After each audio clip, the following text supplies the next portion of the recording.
work effectively and sustainably in the construction industry. In this unit, we're going to cover different aspects of the building industry, different sectors of the building industry, changes in the industry, also industrial relations, working conditions, also building standards, sustainability within the construction industry and what the benefits are, and also recycling in the construction industry. So what this unit is actually about is a snapshot of the workings of the building industry. So the first one, what we're going to cover, is three main sectors in the building industry. Okay, so you've got domestic, which is also known as residential, which covers houses, two-storey houses, duplexes, villas, townhouses. So it's probably the most common part of the building industry. The second one is the commercial. Okay, the commercial side of the building industry, which is also known as the non-residential. And when we talk about the commercial side of the building industry, it's usually shopping centres, hotels, schools and factories. And the third one is the civil construction, and also known as the engineering sector. That's when we take into account the construction of bridges, tunnels, roadworks, that type of thing. Okay, so in the building industry, it changes all the time. Innovation has given us improved methods of building, and with this innovation, it gives us a better efficiency within the building industry. And some of the things that we've done, like the building industry has done over the years, is to improve the efficiency, is like improved tools and equipment. Okay, so we've gone from using shovels to excavators, building methods, different. In the early 70s, we had the computer come along, so improved software, which has given us fantastic sort of designs, the CAD system and whatever. Also flooring systems, reinforced slab on ground, waffle pod system. I've got a little pic here of the waffle pod. Okay, so the waffle pods effectively replace a sand, levelled sand base, and as you can see there, with the mesh, the chairs, and also a beam going through the middle, concrete beam. Also the precast tilt slabs, which was a fantastic innovation. It's firstly taken a lot of work off the brickies, because what they usually use the tilt slabs for these days are big factories, shopping centres, and this would be, what happens is that they pour the actual slab on the ground, so it's just a normal slab, and then they lift that concrete slab, which from a horizontal position to a vertical position, which forms a wall. So it's been a fantastic, fast and efficient innovation.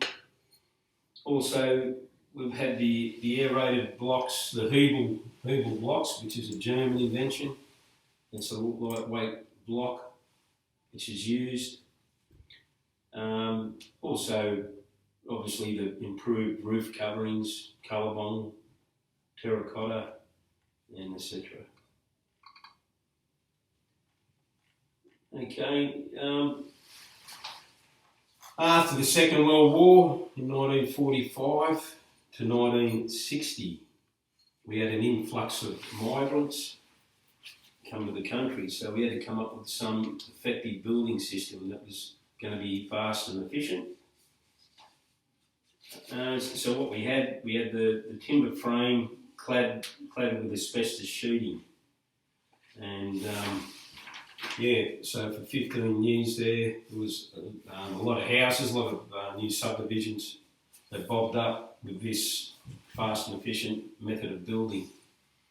And as we've learned in the previous units with the OH&S, in regards to asbestos, at that particular time it was a fantastic product, but as we learned down the track, that it was very harmful to the respiratory system, and as a result, it was discontinued in the early 70s, asbestos.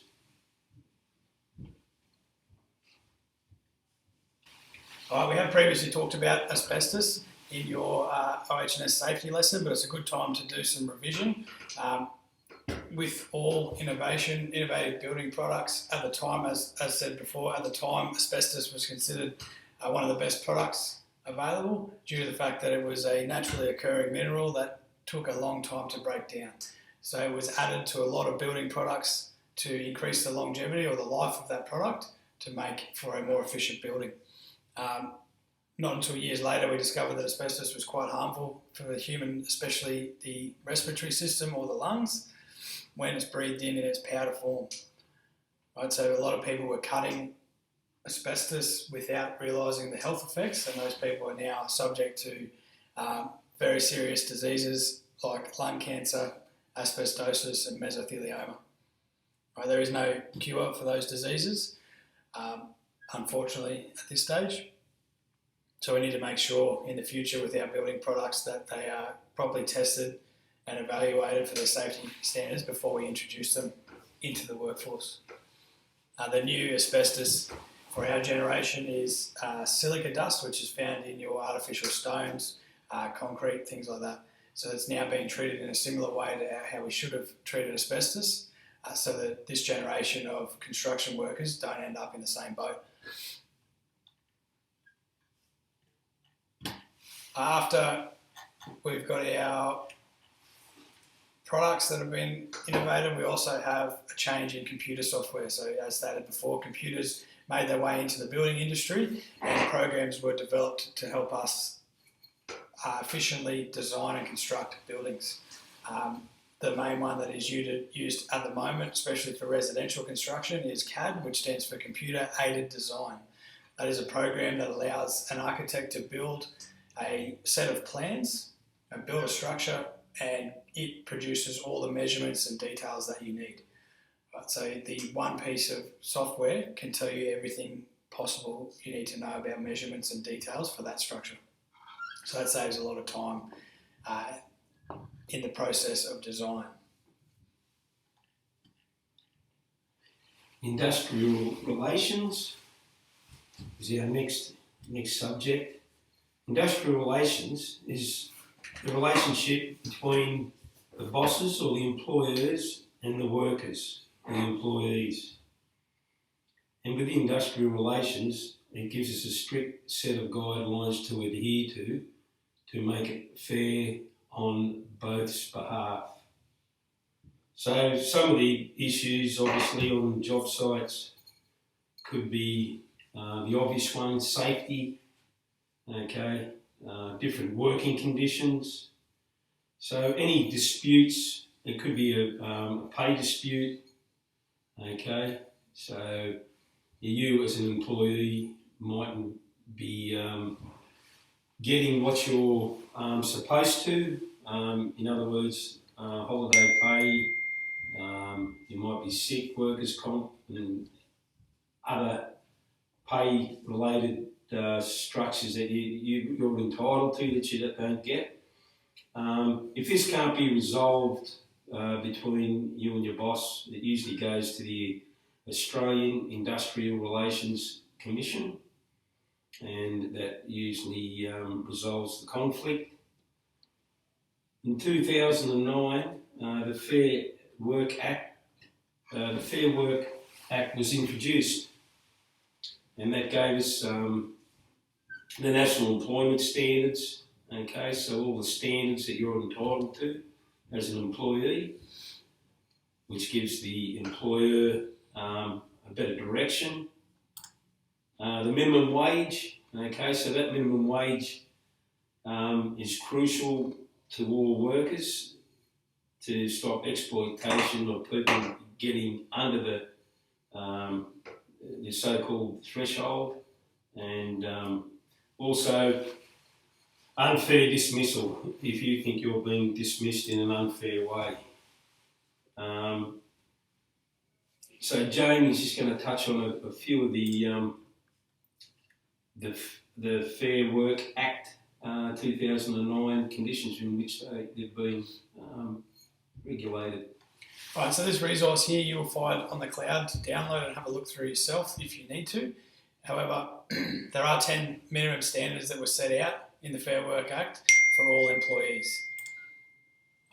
They are listed here. So depending on whether you're a casual or a full-time employee, you are entitled to these here, and we'll just go through them. So annual leave, if you're a full-time or part-time employee, you're entitled to 4 weeks paid annual leave per year. For personal leave, which is sick or carers leave, so if you're sick or a dependent of yours is sick and you need to care for them, you're up to 10 days paid per year. Those are not applicable to casual employees. However, casual employees are then given a 25% pay increase to offset those. Carers leave, again, if you're allowed 2 days unpaid leave per occasion to look after a dependent. That's whether you're casual or full-time. Compassionate leave, 2 days is also unpaid for compassionate reasons if you have to attend a funeral, things like that. Family and domestic violence leave, 5 days unpaid every year. Right, if you're experiencing domestic violence or someone in your family is, you're entitled to those unpaid days off without any consequence from your employer. Community service leave, if you are, for some reason, asked or made to do community service, you can take 10 days leave with make-up pay as required. Unpaid and casual. Alright, so that includes jury or emergency management duties. Alright, unpaid leave here. So jury service is paid up to 10 days if you are asked for to be a jury member. Long service leave, you have to be employed in the industry or the same employer for 10 years to achieve 3 months worth of long service leave. Can be taken early, prorated at I think 8 years. With that one, it changes between states and between agreements. Parental leave, you can take up to 12 months unpaid parental leave, and it can extend up to 2 years with the agreement of your employer. So that means if you have a child, you can take your 12 months off unpaid, and at the end of that 12 months, you'll still be entitled to have your job back. They can't offer it to somebody else. Maximum hours of work, you've got 38 hours a week plus reasonable, depending on your contract, and part-time and casual is 38 hours a week. Anything over that should be paid at penalty rates or overtime rates. Public holidays, again, paid day off. Whether you are, if you're full-time, it's paid. If you're casual, it's unpaid. And it says here, if you're asked to work, you can refuse without having any negative consequence. Notice of termination, you are entitled to between 1 and 5 weeks notice based on the length of employment and age, and that comes down to specifically your contract and the minimum standards. However, generally speaking, your notice period is usually the week that you are paid, or the rate that you're paid. So if you're paid weekly, you generally get a week's notice. If you're paid fortnightly, you'll get the same notice period. And again, a redundancy pay. So if your job is made redundant, you can be eligible for between 4 to 16 weeks pay, depending on how long you've been at that job and in that position for. Those are not entitled for casual. So there's no notice period and no redundancy for a casual. So what James just outlined there, these working conditions are crucial. And if you're just a young person entering the building trade, what you've got to be aware of is exploitation. by your employer, which happens a lot. You've got to know your rights, okay? What you usually have, if you're going to be an apprentice, you usually have a 3-month probation period, and when that 3-month probation period is up, well, that's when you should be asking your employer about signing up as an apprentice.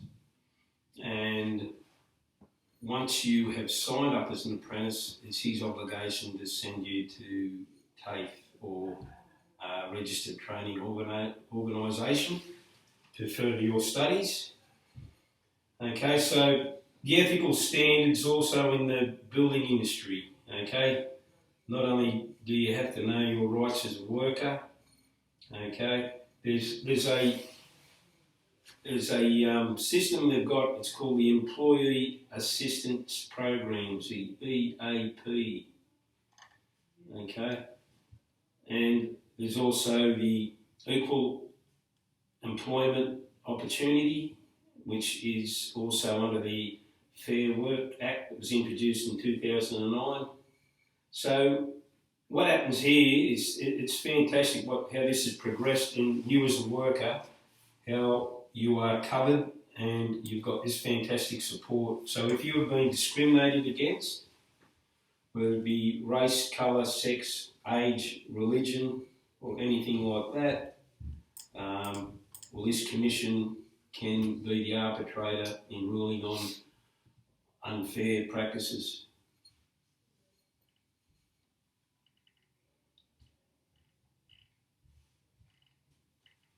Also, bullying, harassment in the workplace, which is a common occurrence.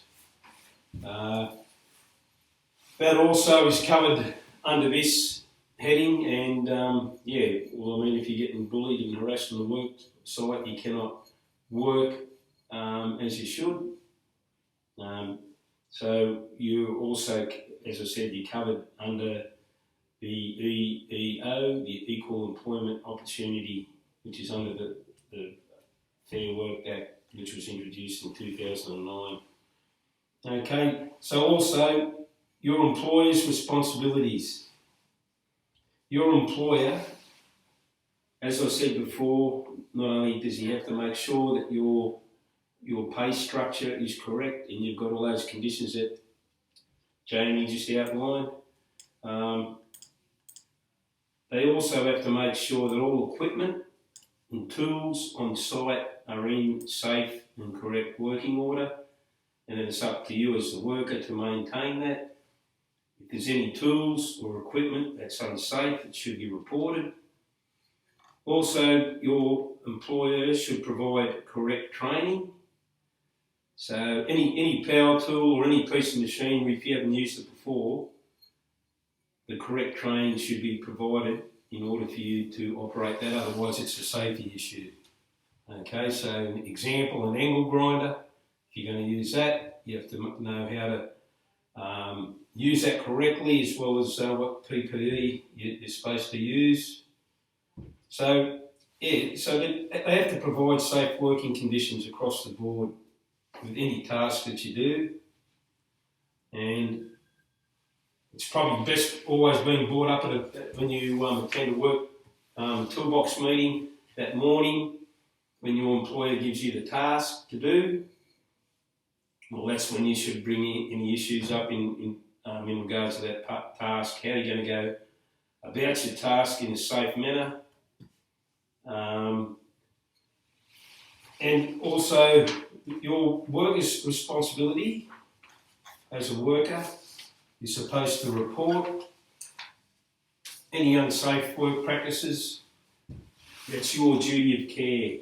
Okay, so duty of care is a big factor in the building industry. And it's your duty of care to report any unsafe work practices. This can be brought up at a toolbox meeting also.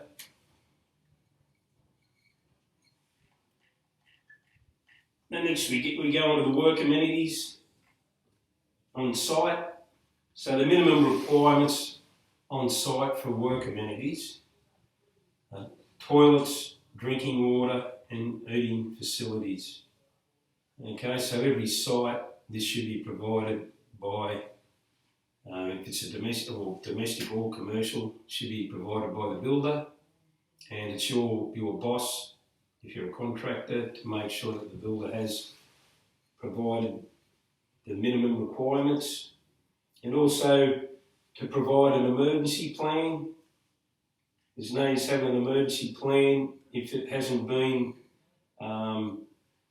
if you haven't gone over an emergency plan in detail, there's no use having one, because once there's an emergency, if there's a big panic, there's going to be a big panic, okay? So it's better to identify what to do in case of an emergency, so you can follow the procedures so there's no panic on the job site.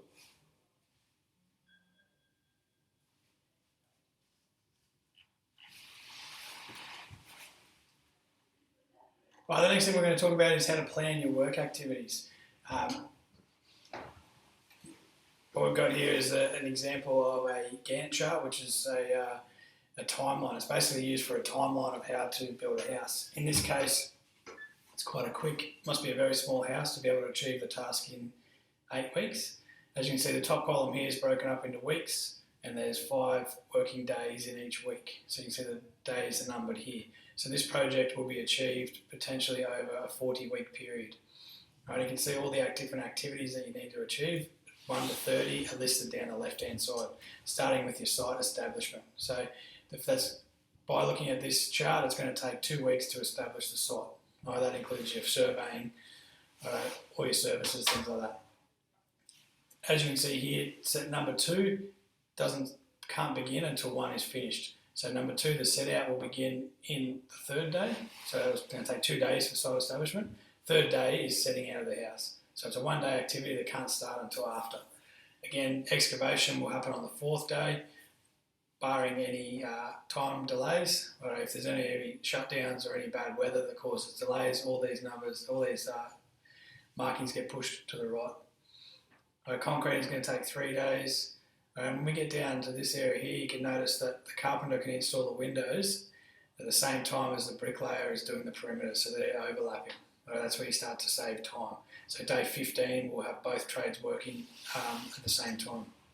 And again down here, the bricklayer is doing the mains over 4 days. At the same time, the electrician is inside roughing in and the plumber's roughing in. So we're saving time in this block here. Again, we've got some double ups here as well. Insulation is happening at the same time as the bricklayer is finishing off his mains. Alright, so this is pretty spread out. A lot of these things can be overlapped further to give you a realistic time frame. Alright, this one here, carpenter's outside doing the eve lining, at the same time the plaster is inside sheeting, and the concrete is happening out the front for the driveway and the footpaths. So you can schedule overlapping tasks as long as they don't conflict with each other in order to save time. Again, we've got some overlap here with some joinery and some tile flooring inside and some tiling on the walls as well. Right, painting and landscaping happening at the same time due to one being inside and one being outside. Right, so that's a typical example of a Gantt chart or a timeline of how to achieve a task. You'll have to know how to read this when you get when you're a certain trade. You'll be given one of these on site that says when you are quoting for a job, we don't need you until week 4. If you're, let's say you're a electrician, you don't need you there until we do the rough-in, so you can look at this and go, oh, I don't need to be here until week 4 of the project. And then I'll probably come back to the electrical final fit-out in week 7. So that's how you can stagger your job as an individual subcontractor.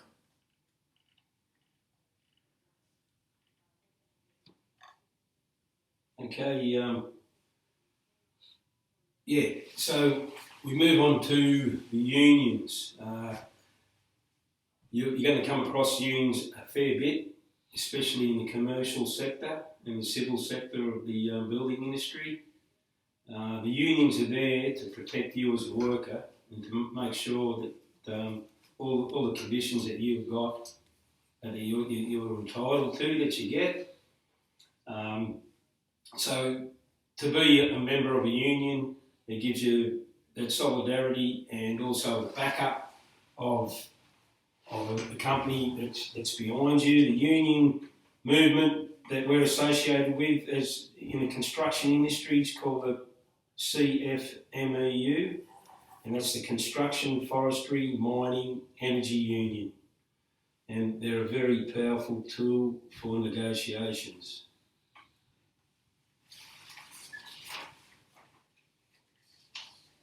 Now we move on to licensing and qualifications.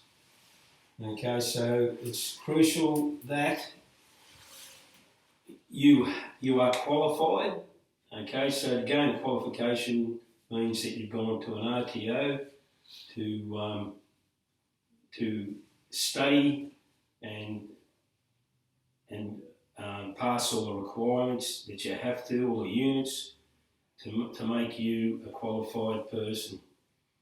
Okay, so licensing and qualifications in Queensland are covered by the QBCC. Okay, so the Queensland Building Construction Commission.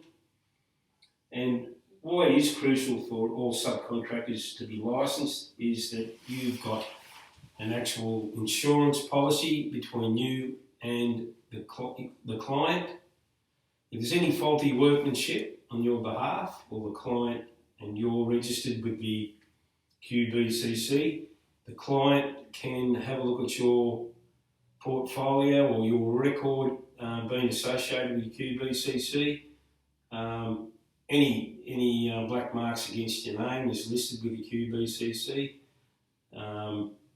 So it's a safeguard for the client. At the same time, it's a safeguard for yourself. So you can also be a victim of the client in regards to not being paid properly or not being paid at all. So licensing and qualifications are crucial, and also with your licensing and qualifications, they can lead to pathways for your particular qualification. If you're a carpenter or a bricklayer, for instance, if you're a Cert 3, you can progress to a Cert 4 in building construction to go on to be a site supervisor or foreman, or just conduct your own building company. So there's all different pathways in the building industry, and they can be sought after or researched through an RTO. Here at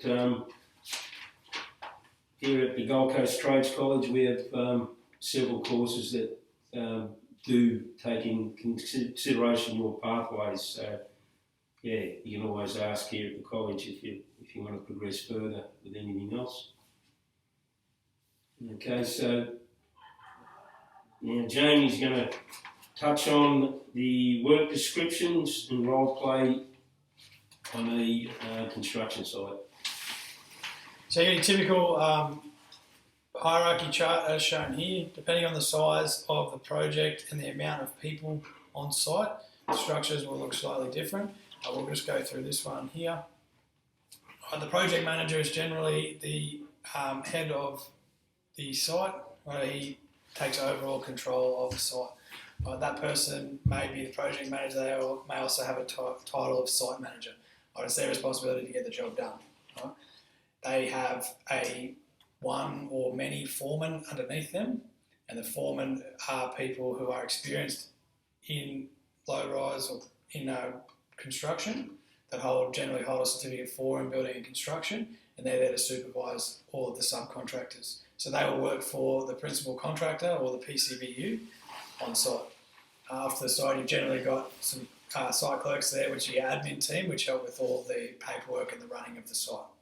So this level here is all from the principal contractor or the PCBU. Once you get below that, all the foremen, from the PCBU, you have your subcontractors that come in on site. So each different trade that's doing specific jobs will be coming in as a subcontractor.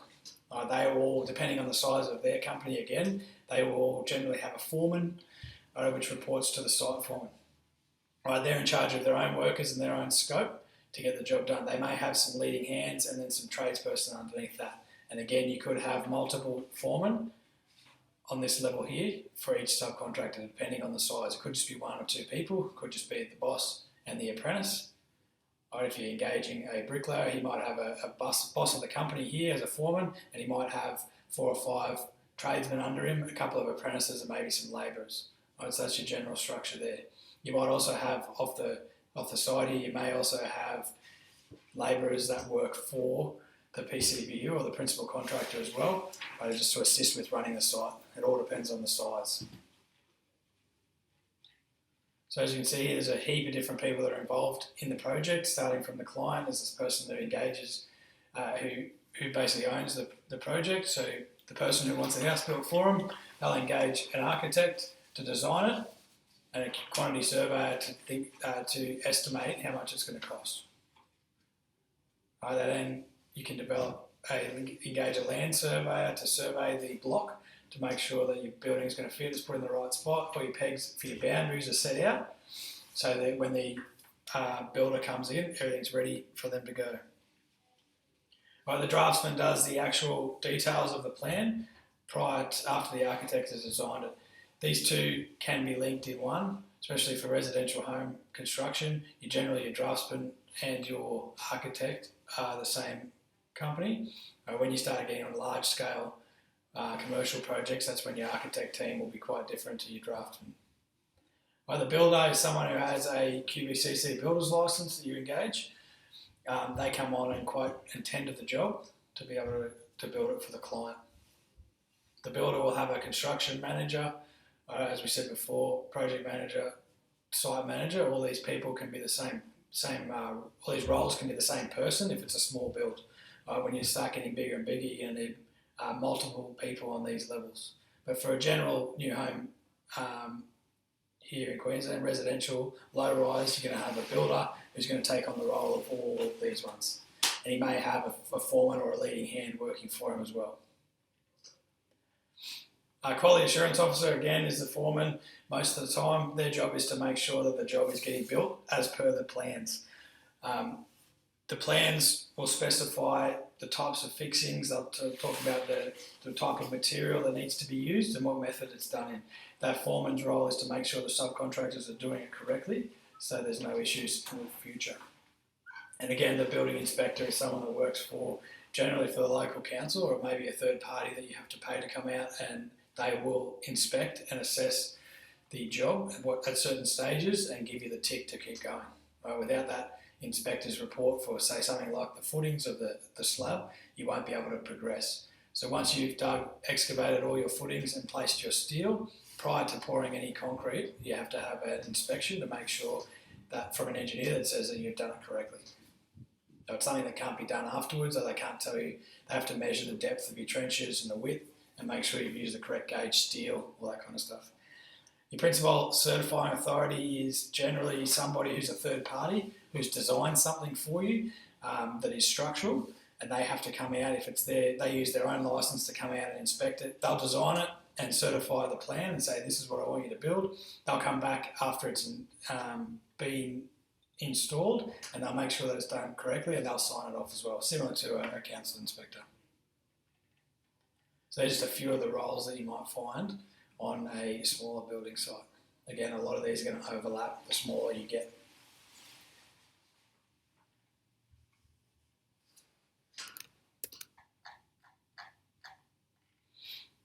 Okay, the next thing we're going to talk about is teamwork. Teamwork's very important in the construction industry, as there's a lot of jobs that you will be required to do that are not possible to do by yourself. And even if they are, it's better to work in a group, as many people as you can. As the old saying, many hands make light work. You need to be able to make sure that you look after yourself and your body so you can sustain a long career in the building industry. So there's no need to bust yourself and look at causing more risk of harm by using too much energy, lifting too heavy of an object, making the work site an unsafe place when you have multiple people around that can all help you out.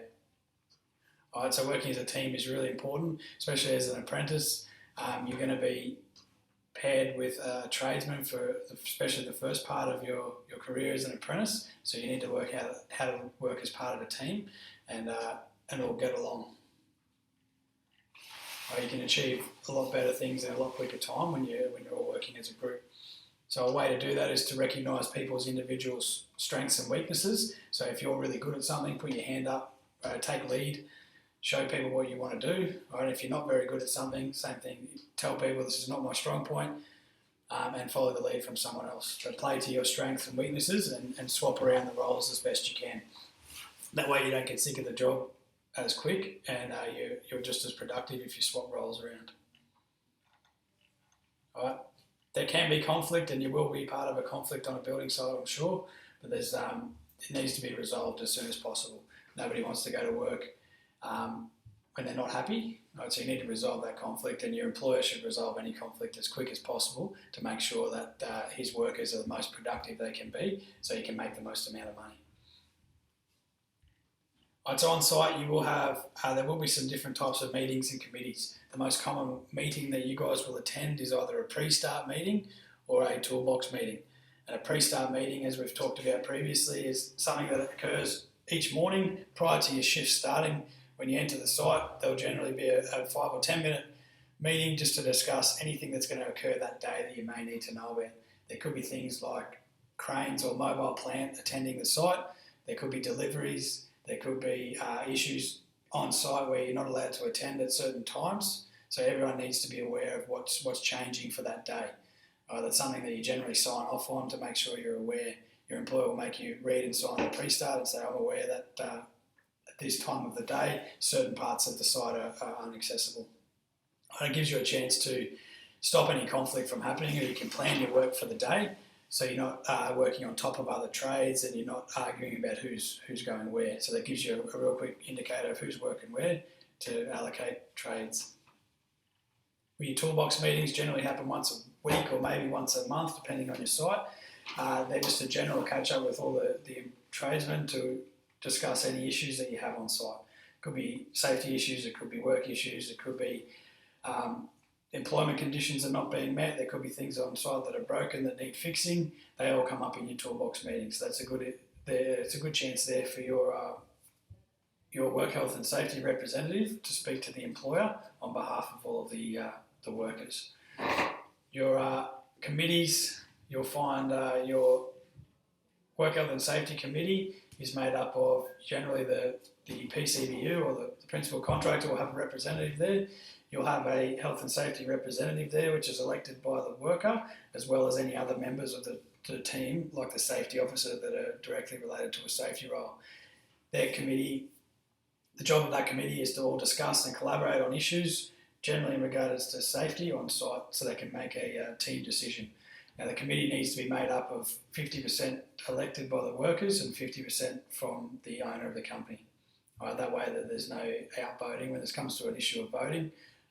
All the people on the committee aren't working directly for the boss and use his agenda to get his point across. So it needs to be a fairly elected committee to make sure that you get fair results out of it. So you elect your health and safety representative as members of the workers in a forum where the owner of the business is not there, or they can't influence who you want to elect as your health and safety representative. But it's important that you participate in these meetings to make sure that everyone is across all of the issues on health and safety on site. You're not going to get anything achieved if you don't attend the meetings or if you don't give feedback to those people and allow them to do their job. So whenever you find issues with health and safety, you should be reporting them to your safety representative straight away. And if they're really serious of nature, he'll bring it up to the attention of the builder straight away. Otherwise, he can wait for a toolbox meeting, or he can call his own toolbox meeting to discuss those issues.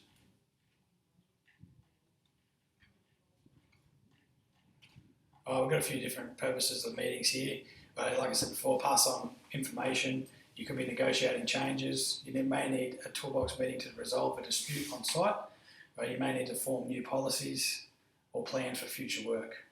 So one of the biggest conflicts on site is planning for work. When subcontractors are engaged, they usually quote on a price and say, I will conduct this job for a certain amount of money. It's not generally a time-based scenario. So every subcontractor wants to do their job as quick and efficiently as possible so they have a chance to make the most amount of money. Sometimes there will be areas where two subcontractors need to work on the same part of the building at the same time. Neither one of them is going to want to walk away and not get paid and come back another day while the other one works. There's generally conflict there over scheduling. So that's something that may need to be brought up in your meetings.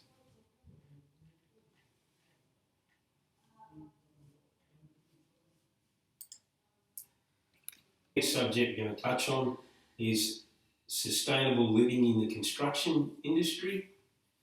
Okay, so there's a couple of benefits there. It's a more economical alternative, and also there's least impact on the environment. And councils and government institutions encourage us as householders, house owners, to adopt a lot of these innovative ideas. Okay, so in the housing sector, the cost-efficient things that we can actually do with the orientation of your house, that means how you position your house on a block. Okay, so if you've got the luxury of having that to actually position your house on a block, in suburbia you probably haven't got much say in this, but if you're going to position your house on a block to reap the benefits of the winter sun, okay, so you have your house facing in a northerly direction, and the only other downside to this is that you're going to get on the western side you're going to cop the sun in the afternoon. So that's where it's advisable to grow some trees along the western side of your house. Also insulation, okay, so insulation, that could be in the form of glass fibre bats, woolen bats, which are installed in your ceiling. And also you can also use this insulation as well as a thermal advantage. You can also use it as an acoustic advantage, where they're placed in walls to stop sound travelling through walls. The government gives really good incentives for us to adopt to install bats in your ceiling.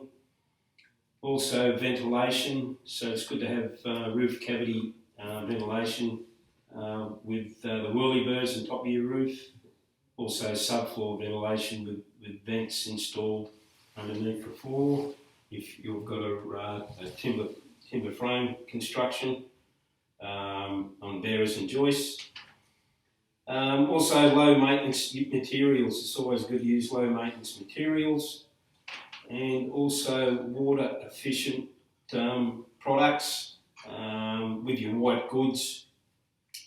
We've got a star rating, okay, so with that 6-star rating, if you're buying white goods, it's always the more stars you've actually got when you purchase a product, the more water efficient that product is.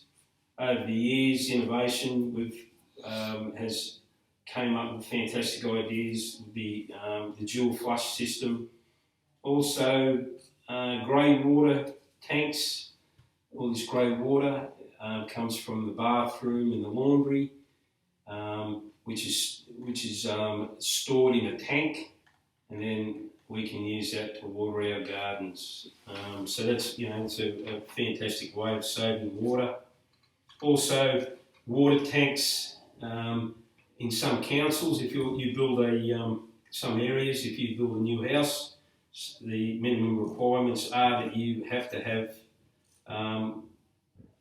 water tanks installed. Also, grey water tanks. Another fantastic invention is the solar panels. The solar panels take advantage, obviously, of the sun, and there's fantastic cost savings passed on through these solar panels. The solar panels are linked to an inverter box, which you can get a direct reading of how much you can save. Once again, the government has got fantastic subsidies and incentives for us to adopt these features. And last of all, just general recycling of building materials, which we're going to touch on. About is just the environmental aspects of a building site.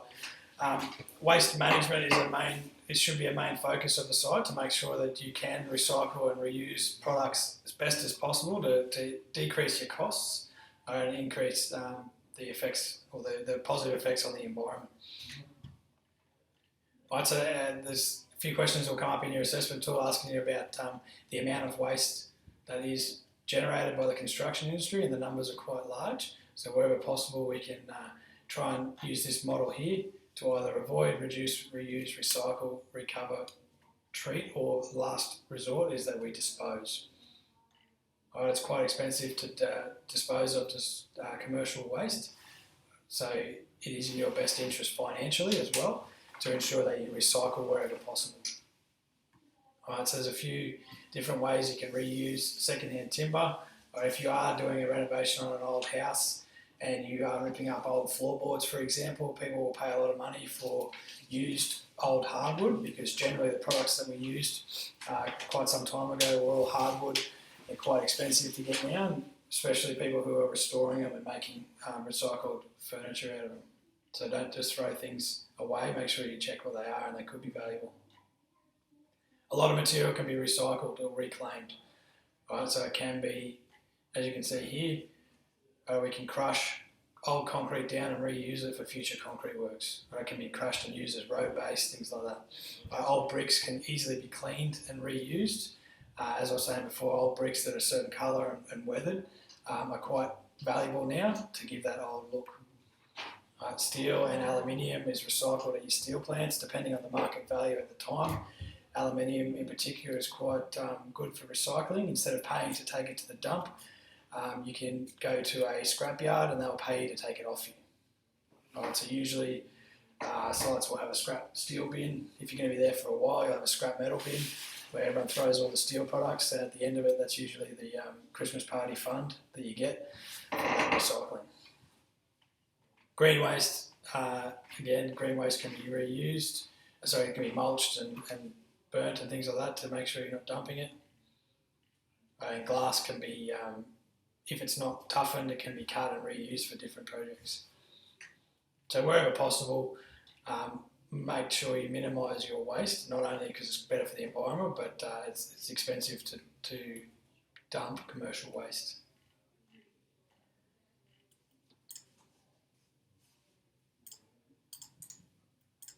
That's been an introduction into working safely and sustainably in the construction industry.